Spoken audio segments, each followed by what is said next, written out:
Ladies and gentlemen, good afternoon. Apostolos, thank you for inviting us. Thank you for the exceptional lunch. The quality and the quantity made the job of the last speakers more difficult. So I'll try to maintain the 12 minutes allowance and be brief on my presentation. So,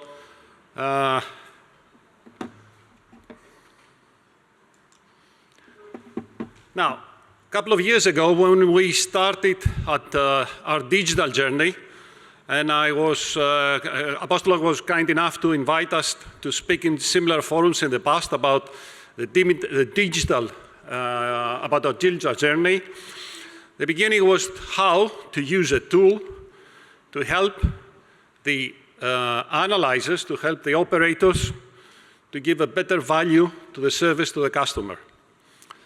We moved a lot from that day, and what I would like to present you today is, according to the needs that they are, how digitalization has been involved into the physical risk management and how it's supporting the physical risk management, and what could be the future, and in what type of future are we working on. So let's try to understand a little bit what is the need, why we need such tools today.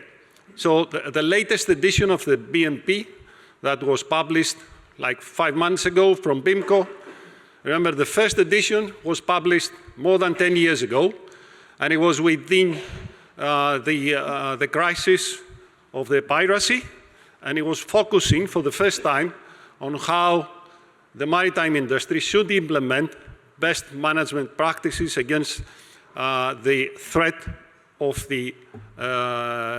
piracy. Now, the latest edition, BMP-MS, was published within the increased threat of the Houthis attacks. So the purpose was to support the advanced risks and the increased risks that the vessels are facing, especially in the Gulf of Aden. So what's the difference from the previous editions? It focuses a lot on the risk assessment. And what is the risk assessment means? It means that you have to assess your threats, you have to create a mitigation plan, you have to train your crew to the mitigation plan, you have to generate your reporting, you have to maintain your reporting, and you have to be alert while you're sailing through the high-risk area. Why there is a necessity for continuously risk assessment?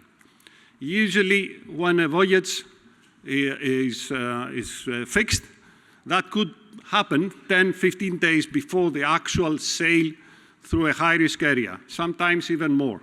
So things change very rapidly. And I give you examples. We had a client that sailed through the high-risk area. The initial risk assessment 15 days ago was showing that there is no proximity with the threats the Houthis was saying. The Houthis was saying that we are targeting every vessel that is somehow related with Israel, or even the vessels of the same maritime company, the same owner or the same manager that have called an Israeli port, or Haifa port specifically. So within these 15 days, one other vessel of the same owning company called the port in Haifa. That changed the situation and changed and increased the risk within the risk assessment. Who would ever come back and try to do again the risk assessment or monitor that something has been changed? So this is an example of why we really need and continuous risk assessment and a tool to do that continuous risk assessment. How we see and where we are today. So today we have a service that's called DIA.M.ON.D, which stands for Diaplous Maritime in Digital. What is this tool offering? First of all, monitoring. It's also detecting anomaly behavior. What is anomaly behavior? Anything that is not according to the plan. That could be a change in the speed. That could be a radical turn. That could be a stop. That could be many things. Also, alerting, which means monitoring what is happening and creates alerts.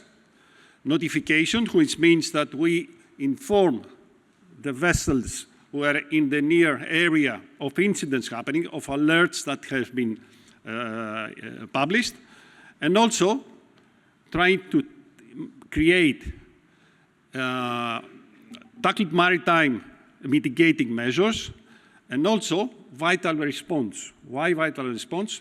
Because something may happen, and it's very critical to be able to respond at the level of the incident. Now, how technology is coming in, and what's the difference between the past, and it's not that far, we are talking about a couple of years before. It's the AI and the machine learning techniques that are out in the market today, and it's affecting the digitalization and the use of digital tools. So our model that we are working for the risk assessment, it includes what we call C3 AI, which is command, control, communication, and AI. And that tool is using what? Tools like analyzing extensive databases. What these databases include? What I said before, what is a normal behavior? What is an abnormal behavior?